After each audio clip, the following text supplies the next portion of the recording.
ただ、オープン初月に関して言えば、もう狙っていけば多分2000万だったりとかっていう数字も出せないものではないと思います。で、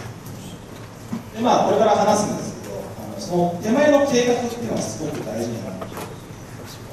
一歩上げた人間に対してですね、そんなこと言われると思わないのかと。雨の日なんでライン数が落ちましたっていう一歩上げてること自体がですね、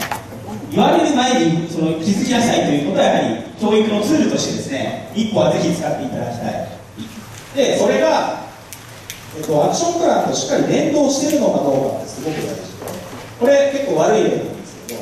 例えば売上目標30万に対して72万の成果出てる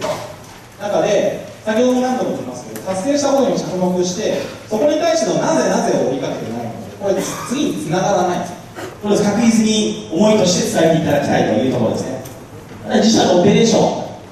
把握ですね、現状のための理解と、この後お伝えさせていただきます。あとはですね、今後の、自社の制度設計というところの、構築。今まで結構面接してきましたけど、も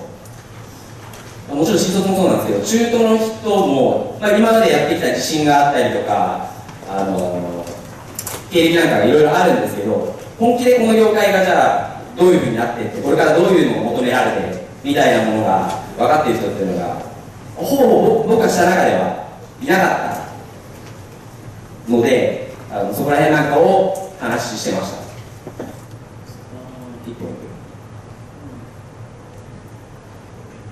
自分でやるときはどういうようなもの